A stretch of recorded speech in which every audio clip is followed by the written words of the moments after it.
It has been a super exciting few years for Renault, with so many great electric and hybrid vehicles being released. And as we look forward to the future, with cars like the Renault 4 hopefully arriving in showrooms soon, they haven't forgotten about their existing lineup. Cars like the Renault Captur, the Renault Arcana, they've all received facelifts in the recent years. And this is the next to receive one. This is the Renault Austral. And whilst it feels like it's only just arrived, it's been around for a couple of years now, and Renault thought it was about time they gave it a bit of a spruce up. So it's received some changes to the exterior, interior, the way it drives, the technology, and also the safety equipment, not to mention the introduction of a new colour. This is Naxos Blue, which I think looks fantastic.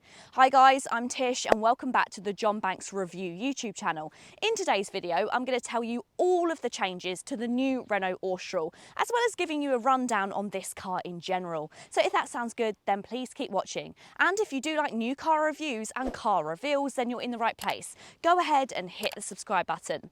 Any further questions or queries, or if you wanted to book in for a spin on your very own Renault Austral, then you can do that at Renault Cambridge and Renault Ipswich. I'll pop all of the details down below. So firstly, let's talk about the external changes to the new Renault Austral.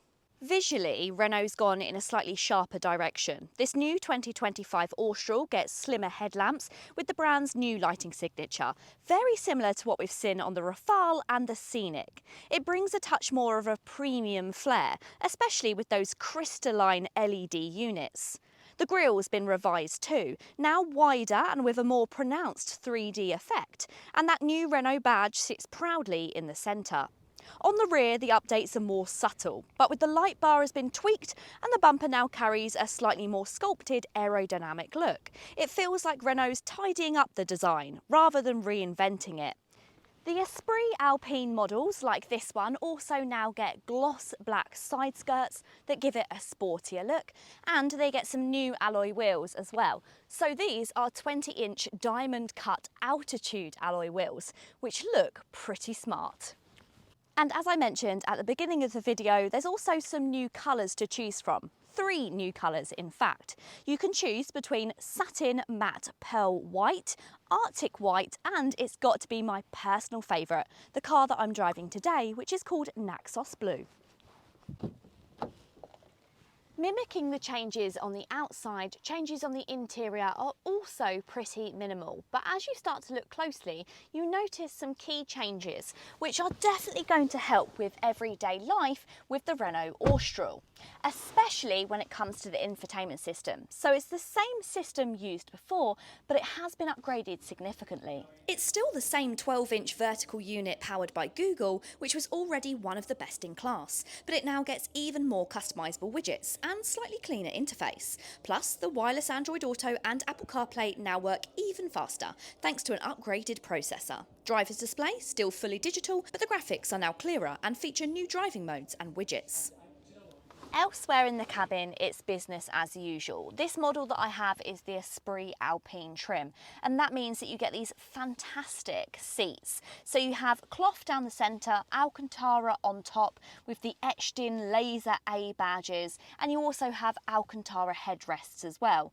You get this red, white and blue stitching that surrounds the seats, and leather which covers the bolstering. They feel super high quality and like they're part of a car, which is much more sporty than this Austral actually is. You get a steering wheel to match, leather on top, Alcantara underneath, with that red, white and blue stitching again around the outside. The whole setup of this car is extremely good. It's very, very spacious, but you have tons of space and storage, which is great for a family car.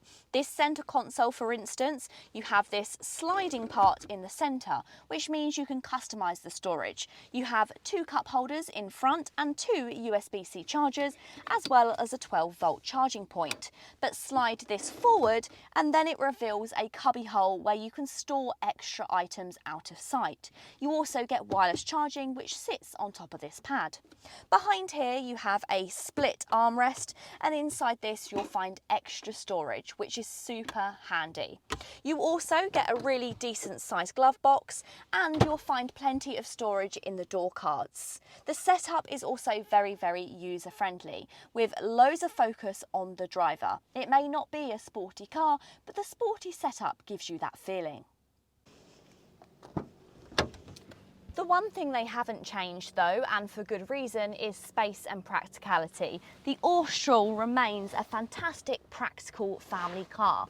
As you can see, the doors open nice and wide at the rear, so it's easy to load child seats in, of which you get 2 ISOFIX fitments in the back. I also have plenty of legroom and plenty of headroom as well, and it feels a little bit lighter inside this car. Despite being a sporty trim, you have a grey headlining, so it's not quite as dark as some competitors.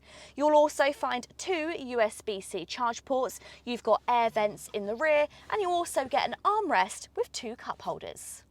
Under the skin, the powertrain remains the same, and that's Renault's E-Tech full hybrid system. This is a makeup of a 1.2 litre 3-cylinder turbocharged petrol engine, paired together with 2 electric motors. One is used for propulsion and the other as a high voltage starter generator.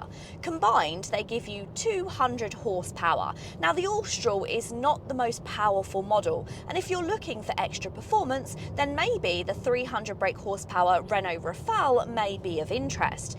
Here, however, the electric motor does most of the heavy lifting. At low speeds, it gives you a smooth and instant torque off the line and in traffic, which makes it feel quicker than the numbers suggest. The clever thing about the Austral is how often it runs in electric-only mode. Around town or on gentle country roads, it will cruise in EV mode far more than you'd expect from a large family car, and it does so without constantly cooling on the engine. Renault actually say that you can do up to 80% of urban driving in electric-only power, and that matches up with our experience. Once you get out onto faster roads, the powertrain settles into a rhythm. It's not a fast SUV, 0 to 62 takes around 8.4 seconds, but it does feel far more adequate for overtakes and motorway slip roads. Handling-wise, it's soft and comfort-focused, not sporty but composed. The 2025 version doesn't introduce any radical mechanical changes, but the collaboration of the steering and the throttle response has been subtly improved. Renault has also worked on the MVH, that's noise, vibration and harshness, so the facelifted model should definitely feel a bit more refined on UK roads. And yes, 4Control Advanced, Renault's 4-wheel steering system, remains available on the higher spec trims. It's still an absolute party piece, reducing the turning circle and improving high-speed agility. Now, if you do go for a model with 4Control Advanced 4-wheel drive steering, it transforms how the car behaves in tighter bends and car parks.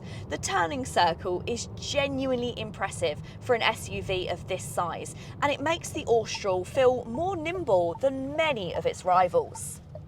In terms of driver assistance, the facelift model now includes upgraded adaptive cruise control, a more advanced lane centering system, a new 360-degree camera with improved resolution. Renault is calling it Level 2 semi-autonomous, and it's a step up in confidence compared to the outgoing system, which was already pretty impressive.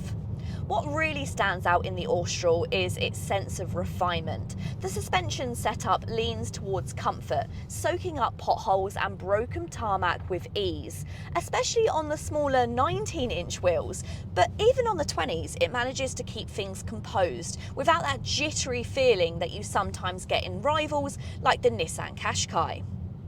One of the most notable improvements on the facelifted Austral is the enhanced fuel economy. Thanks to Renault's continued refinement of the 200 horsepower full hybrid E-Tech system, the updated model now returns 60.1 mile per gallon, a noticeable bump from its previous version's figures. It's not just about raw efficiency either. The powertrain now spends even more time in all-electric driving at low speeds, especially around town, which helps keep running costs down and emissions lower. Compared to similarly sized hybrid SUVs, that figure puts the Austral amongst class leaders, especially considering its punchy performance and refined driving manners.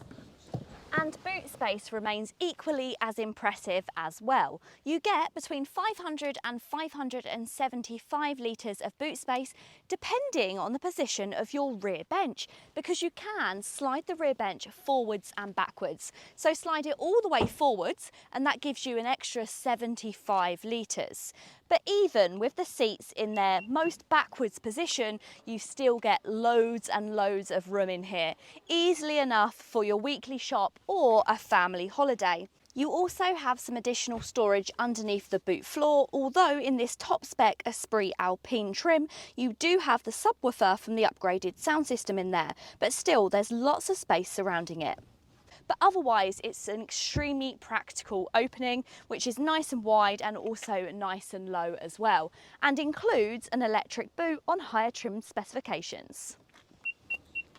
Pricing for the current Renault Austral start from £34,195 for the Techno model, while the top spec iconic Esprit Alpine version comes in at £38,695. When you stack that against other hybrid family SUVs like the Toyota RAV4 Hybrid, Honda ZR-V or the Kia Sportage Hybrid, the Austral is competitively priced, often undercutting rivals by several £1,000s, while still offering a comparable level of tech, refinement and interior space.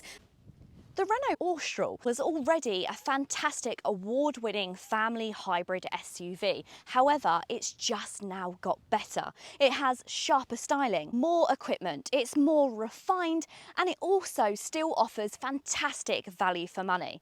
But let me know, what do you think of the Renault Austral and what do you think of the changes? Let me know in the comments down below. Don't forget, if you did want to take a look for yourself, then you can do that at either Renault Ipswich or Renault Cambridge. I'll pop all the details in the description box down below.